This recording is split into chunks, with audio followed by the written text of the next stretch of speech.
And welcome once again to another episode of Stu Him Productions presents J&M Solve the World. I am James. and I am Matt, and this will be our special Mother's Day episode. Coming to you live From the J&M Bar and Lounge. First time ever First time ever doing the podcast in the bar and lounge. We forgot to do our shot during Yeah, we did. opening. Yeah. Salud.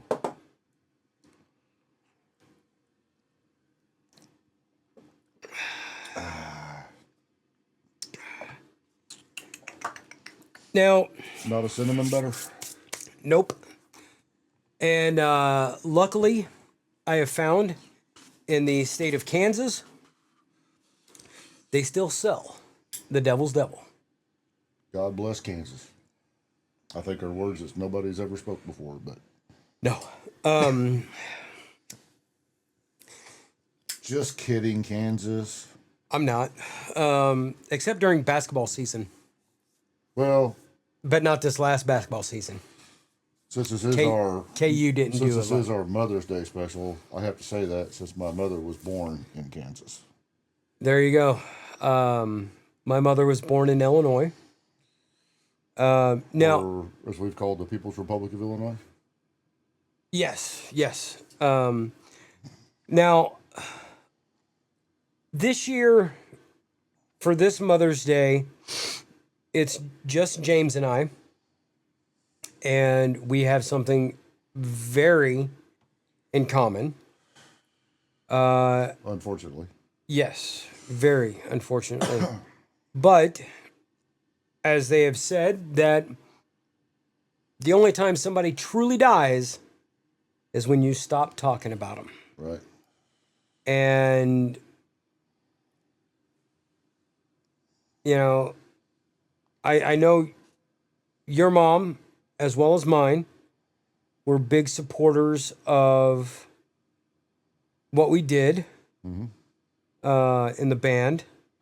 Yep. And my mom didn't make it out to all the shows like your mom did, but she did make it out. Mom made it to all the shows, but she made it to the Jackal show in Branson. Yep. And Did then, she? Yeah. Okay. Yeah, because Terry brought her down. Oh, yeah, that's right. Yeah. And then I think you wasn't part of the band at the time, but when we played up at the Rock and R, Yeah. I mean, I'm thinking she made it to one of them shows. she made it to the Springfield shows. Yeah. I think except for the one at the Abyss. That last one? Yeah. Yeah. But she made it to the ones at a lot the of Regency, times- 'cause I think- all the ones out at the Star. Oh, yeah. Yeah. Because she didn't make it out the Star. Larry's mom or Barbara would have came and got her. Yeah. You know? And then gave you the business. Yeah. But I think the ones at Springfield, I think Kim and Donna might have brought her a few times up to Springfield. Because Ann was usually with us earlier in the day when we had to get up Yeah. to sound check and all that stuff. Well, I do remember, the night I met Amy, Ann brought your mom. Yeah. And I remember that night because Amy was infatuated with me while I was on stage, but then didn't recognize me when I got off stage Right. because I put a shirt on and I had a hat on. Use incognito. Yeah. But, there's that, It's like, no, smell me. I was just on Yeah. stage. there's the video that I had made, had digitized the VHS, and neither one of them were on on the screen, Right. but just out of the blue, you know, hear my mom's voice. Mm-hmm. And I mean, I'm not gonna lie, I almost fucking broke down. Mm-hmm. Which, you know, and I'm sure, you know, there's things that you could go back and watch, and you hear your mom's voice, and you know, Oh yeah. it's a lot of the same. And Mom's still on my contacts on my phone in her picture. yeah, You know, in fact, I've got several contacts on my phone that I'm sure other people have those numbers now, yeah, but I haven't got rid of them. Uh, you Thankfully, can't. they haven't called me in the middle of the night when I was really drunk or something. And it's like, Right, Mom, what the fuck? right, right. Um, you know,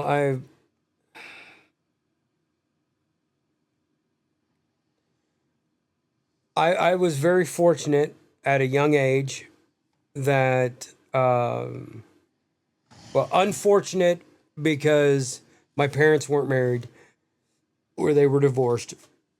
But I was very fortunate that I had friends that their moms treated me as one of their own. Right. You know, they,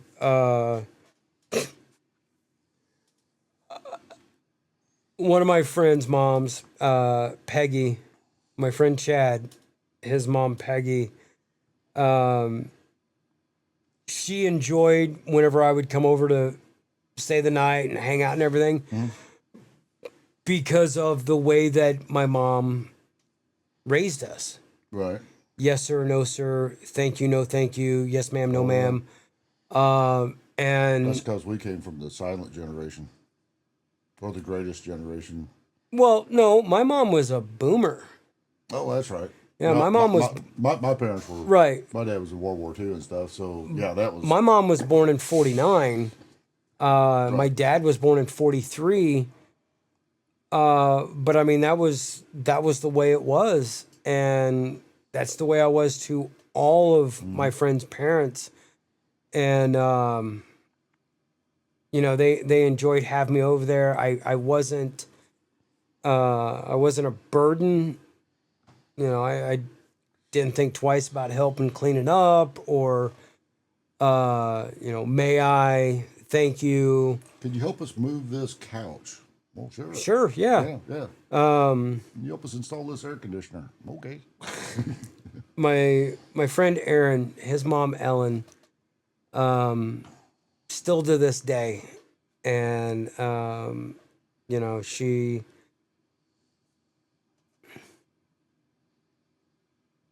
I mean, she was just so cool. Um, I yeah, I mean, it was different growing up in Illinois than it was growing up, or you know, graduating high school in Buffalo. Mm-hmm. Because in Buffalo, the only mom that I knew was Chris's mom, Terry. Mm-hmm. I didn't meet her until senior year, and her and Alan had gotten together. Okay. And Yeah. Terry had invited not only Chris, but invited myself and Vez to come over. Mm-hmm. And Alan had made spaghetti Mm-hmm. and then a homemade cherry cheesecake. Ooh. Oh, yeah. Oh, man. I tell you what. That's cheesecake is my kryptonite, especially a cherry cheesecake. Oh my god. Um, you know, and Graham cracker crust.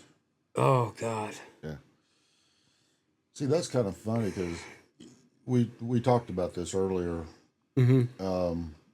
Because all my friends, Rio, Jack, Bart. Bart, Bart's parents were a little older, Mm-hmm. but like Rio's parents and Jack's mom, Jack's dad was older than his mom, like 15 years, I think.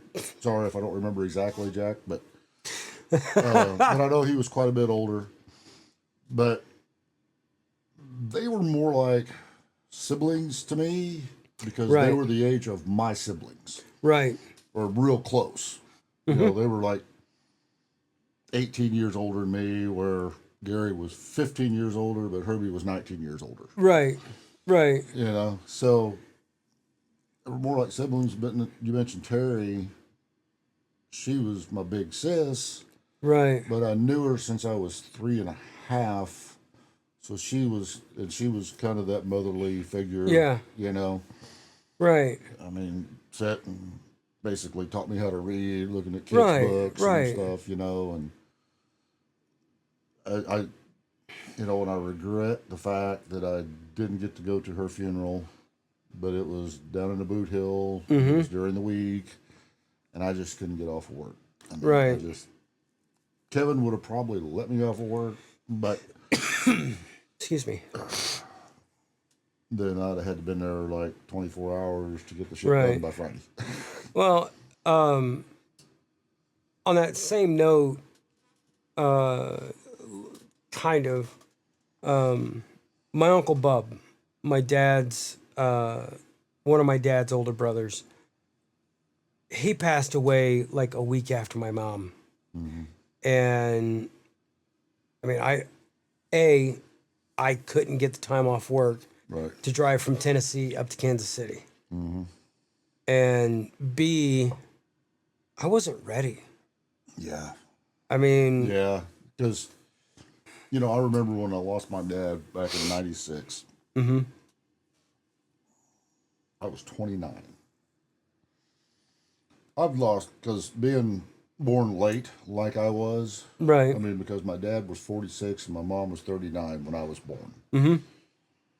So, grandparents, actually, my grandma lived until 97. She was 97 years old, Wow. born in 1900. Wow. Yeah. But I'd lost, you know, my great grandparents that I considered grandparents at an early age. You know, one was in 74 and one was in 77 or 72, and the other one was in 77. They were both in their 90s. Right. I mean, my great grandma, she's seen everything from covered wagons to the man on the moon. You know, we think about the stuff we've seen in our lifetime. Yeah. That's pretty. She said she still remembers out in Kansas seeing Indians on the far hill. Damn. Yeah. But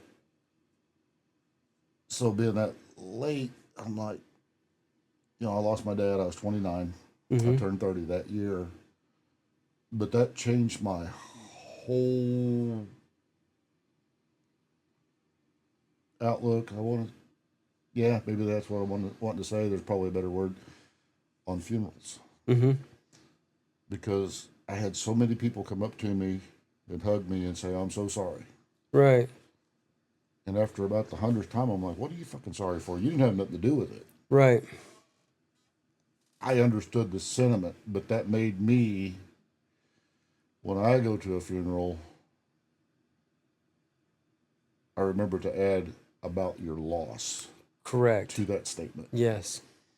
And then add, if there's anything I can do, I'm Right. here for you. You know, that brings me to a good point.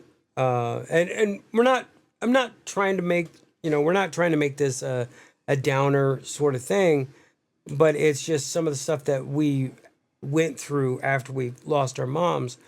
After I lost my mom and my brothers went home because I was taking care of my mom. She lived in my house with me, and I was taking care of her. And I get a lot of people like, "Hey, man, if you need anything, let me know. If you need to reach out, if you want to go grab a drink, or come over to the house, hang out and Well, I'm whatnot." thinking about crawling into a bottle. You want to come here and help? Well, You see, know? that's the thing, and that's, and I'm not trying to toot my own horn or anything, but I had not like what we have in our bar, Right. but I had quite a big fucking dry bar going on, and I made it a point not to crack open one of those bottles. Right. Because yeah, I could have easily crawled into a bottle and never thought about it. But my main thing was, yeah, that's cool. We can hang out for a little bit, but at the end of the day, I've got to go home and I'm going to be alone. Right. See, the worst part about my mom passing, and I had her for a long time. Mm-hmm. Not long enough, considering she was almost 40 when I was born. But she was 93 when Right. she passed. She was living in the nursing home over at Buffalo. But it happened during COVID Yeah. because she fell here at the house one night, or at her house, and the dementia and stuff had really started kicking in. And I knew that night she would never come home again. Right. But then she went to live there, and I would, of course, I worked in Buffalo, or I work in Buffalo, Mm-hmm. and I would go see her during my lunch hour. Right. I'd go eat lunch with Ann. Ann had a 30-minute lunch. Then I'd go see Mom for 20, 30 minutes Right. because I had an hour. Yeah. I got as much time as I fucking want. Right. But I'd go see her, and then fucking COVID hit in March. Then everything was locked down. Couldn't Mm-hmm. get in the fucking nursing home to see her. So I'd call Yeah. her, and I had a phone line put in her room, but I think she got to the point where she didn't know how to answer the phone and stuff. Yeah. So I would call the desk and I'd say, "Hey, can you have somebody go down there?" And I'd talk to her. And the last time I talked to her was, she seemed very coherent and Mm-hmm. everything. And I told her, I said, because of this COVID thing, I said, "I don't know if you've seen that on the news." She goes, "Oh yeah, I've been seeing about it and everything." I said, "As soon as I can, I'll get in there to see you." "Oh, okay, yeah, no problem." Well, like a week later or so, I get a call from the nursing home, and it pops up on my phone. Mm-hmm. Nursing home, because that's how I saved the number. Right. I'm like, "What the fuck is this?"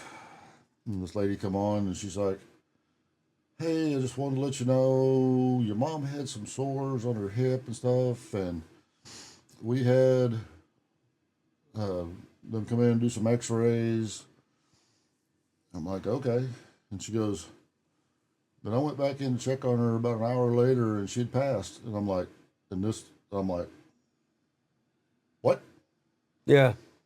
I mean, luckily I was standing pretty close to my toolbox because I just kind of went and just leaned against it. Mm-hmm. I'm like, "Well, what'd you just say?" And this woman started breaking down because Right. everybody loved my mom. Right. Yeah. Your mom was a very, very lovely and I mean, she could have her moments. Don't get me wrong. I she grew up was with the lady, but she was a character. oh yeah, but She didn't mince words yeah, or no. you wasn't there the night that we were all down. It was when Ann and I still lived down there, and it was Chris and Amanda and me. You might have been. We're playing some board game on the coffee table, Mm-hmm. and we're having a few adult beverages, and Mom liked her beer, Yes, you she know. did. Yes, she did. And we're sitting there, and we were getting kind of loud and obnoxious and everything. She goes, "Well, this party's getting a little rough. I think I'm going to take my panties and go to bed."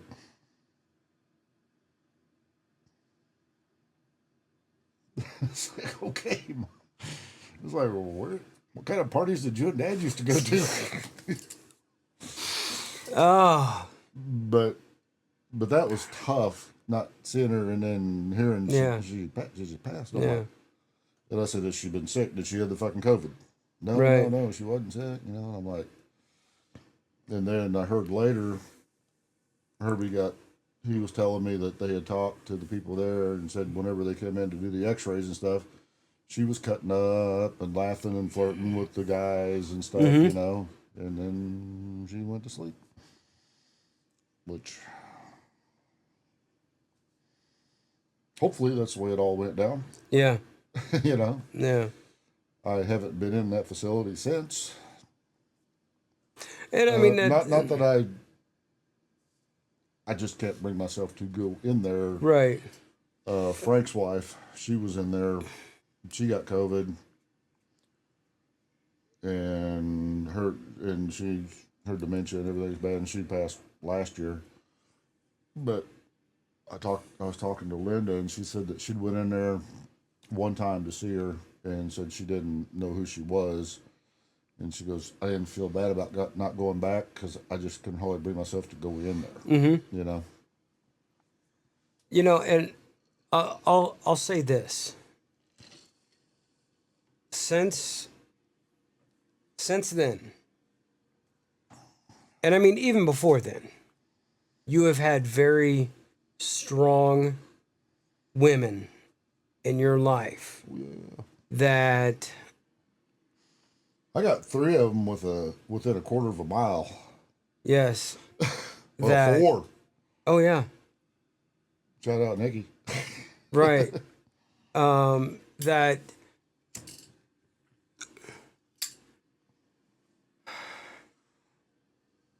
two of them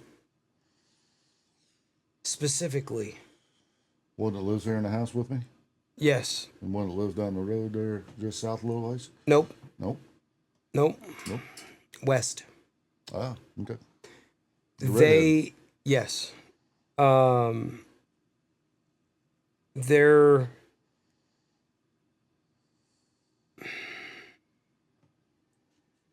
they've seen a thing or two. So They've done a thing or two. They've survived a thing or two. exactly. And One of them survived living with my brother for 50 years. I wasn't going to go there. He But don't watch the podcast. He'll be all right. Howie may tell him about it. I doubt it. He'll be like, no, he's right. But I'm not. She's the only one that could have kept him alive this long. Well, yeah. Because they've been together for so long, excuse me, that she's not going to let him go do this by himself, and she sure doesn't want to do it by herself. So but I mean, she's kept him from doing stupid shit that he probably would have done if he'd have been on his own.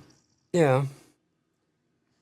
But these two lovely ladies, of course, nobody could ever take the place of your mom, but they're always there to listen, to give sage advice,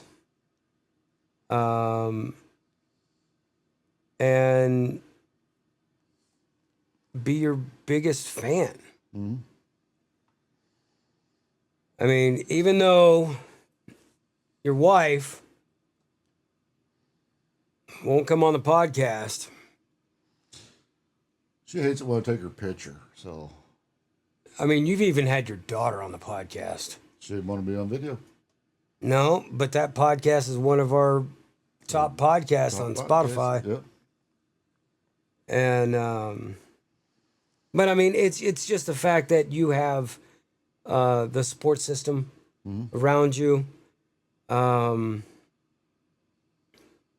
When my mom passed, my brothers had my older brother had his wife, my younger brother had his fiance at the time, and just goes to show what kind of fucked up sense of humor. You had your AR-15 to snuggle with at night. And a few other things. But my younger brother, just to prove what kind of a sick sense of humor that we grew up with, he told his now wife that the reason they had to wait until June of 2019 to get married, and this is what my little brother told his wife. Okay. Our mom didn't like you, so we had to wait until she was dead in order to get married. That's classic. And Tina, bless her heart, she deals with my brother on a daily fucking I was gonna basis. say she's gonna deal with him now. Um, She's like, maybe I should have thought of. So now, he told her this after they got married. oh yeah, Oh, yeah. pussy. Well, and they went to high school together. Oh yeah. Like they graduated the same year. They knew each other, but they Right. didn't. Didn't hook up till years later. Yeah, they didn't run in the same circles. Right. But and I know I talked about this last year, but my brothers and I were in the funeral home doing the obituary and getting everything together for mom's cremation and everything. And the lady was trying her hardest not to laugh because we were cutting up, and it's the way we were raised, the sixth sense of humor that we have. I mean, so I know you've seen or you may have seen the ads for, maybe not the commercials, but the ads for Return of the Living Dead, like the remake, Right. and Tarman. Those were the type of movies we watched and laughed. The Toxic Avenger, Return of the Living Dead, Nukem High, Oh yeah. stuff like that. Yeah, yeah. And The classic slasher B-rated horror exactly. movies. Yeah. But at the same time, we were also able to watch Porky's and Kentucky Fried Movie and More classics. Rock and Roll High School and Right. just off the wall B movie shit that children shouldn't be watching. They call me Bruce. Who's the baddest in the land? Show enough. And that's a lot of times in my text messages, I will reply with "show enough." Yeah.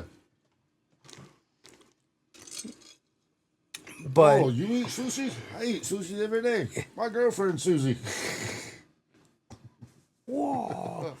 Hamburger U. I mean, there was just all these movies that we were allowed to watch. See, I got corrupted when I was 15, I want to say. Oh, I was far from corruption by then. Well, we got our first satellite dish. Oh, okay, And all the okay. movie channels and stuff for free. Oh, okay, okay. Yeah. And yeah, that was a lot of popular stuff. But then also the sorcerer movies, like Conan, the Sword and the Sorcerer, all that, Yeah. the blood and gore. Oh, and yeah. It's like, Yeah. wow, okay, cool. False of Doom. Yeah. Now, my mom's dad, my grandpa Dan, when I was like 12, 13, give me a box of books for Christmas one year. And I'm like, what the fuck is this? They're basically long form penthouse forums. Oh, okay. Yeah. Yeah. The man from Planet X. Oh, no. No. I mean, this was like. I got busted reading that book in fucking history class in 8th grade. I had it behind my textbook. Yeah. Yeah. It was a porn Yeah. novel. Oh, yeah. Yeah. And pretty explicit. Uh-huh. And I'm sitting there and I'm enthralled in this book, and I guess they called my name and I didn't respond, and Right. they came up and went, "Oh, what's this?" And they took it, set it back on his desk, and we had a substitute teacher in there. She was this college girl, Ooh. and she picks it up. She's like,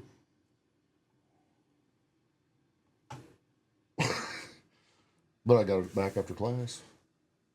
That book made the rounds through Bolivar Junior High. Surprised you didn't get called up to the blackboard. Yeah, it was just, you got to remember, this is a different time. I mean, you'd be suspended from school today from something like that. Yeah, but But like I who's going to say, have a book exactly. when you've Who's got gonna a have a cell fucking book? phone? Yeah. But I'm walking out of class, and he was pretty cool. And he's like, "Here's your book. Don't bring it back." Okay. When I got done reading it, I passed it on to Jack or Rio or whoever. Like I say, it made it. I don't know who it even belonged to. It just made its rounds through the school.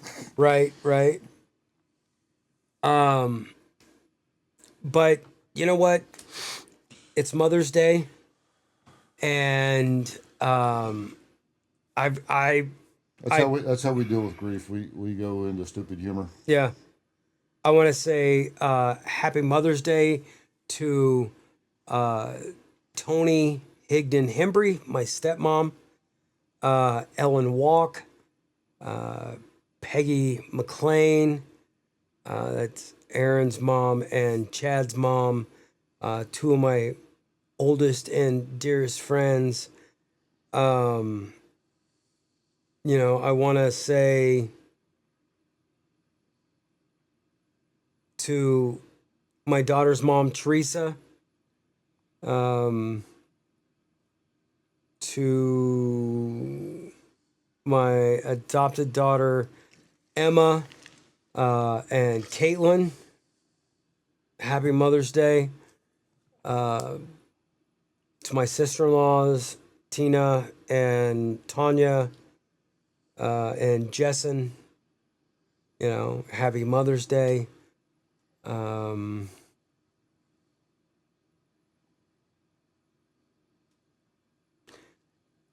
Yeah, I mean, I could go on and on and on, but I'm not going to. Um, James. I'd like to say Happy Mother's Day to my wife, Ann, Yeah. to my daughter, Amanda. Mm-hmm. Give me two wonderful grandsons, even though I didn't know about them for a while. But no, I'm just teasing. Love you, Aiden and Cody. You guys are. They make me feel young again. Getting out and doing the shit in the garage and shit. They've kept you Anyway, on your toes. oh yeah. My sister-in-law, Linda. Mm-hmm. To Nikki, Howie's wife. Your My niece. My There it is. niece. Yes, yes. To Chris's wife, Jennifer. You've done a fabulous job with your kids. To Pam Segee, Dorio's mom. And Jackie, you're going to be fucking pissed at me, but I cannot remember your mom's name. Just save my life right now. I will think of it as soon as we get done recording. But happy Mother's Day to her. I mean, I remember playing. They got a computer back before computers were a real thing, right? Oh man. And we play baseball on the computers. So, Yeah, yeah. I still remember that. To all, let's see, I'm trying to think who's become a new mother here lately. Oh, to Carly, Nikki's daughter. Oh, there you She go. just had her second baby. There you go. There you go. Everybody's doing good. Happy Mother's Day to you. Cardell, you and Shay need to get to work on that. Practice makes perfect. There you go. But yes, happy birthday, Mother's Day to all the moms out there. If you are somebody who hasn't talked to your mom in a while, make a phone call. Oh, Terry Hood, your mom always treated me great. Happy Mother's Day to her. Yeah, Bart, your mom. Hope she's doing good. I'm getting fucking emotional thinking about all this shit. Shauna, thank you and happy Mother's Day. Magda, the mother of my former little traveling buddy, Javi, my brochacho. I will see you guys later this month for Javi's high school graduation, but happy Mother's Day. The women that have came and gone from our lives that do have children, we want to wish you a happy Mother's Day. I mean, there's so many women that we could sit here and mention. We're forgetting a bunch, Oh yeah, and that's no offense. I mean, no.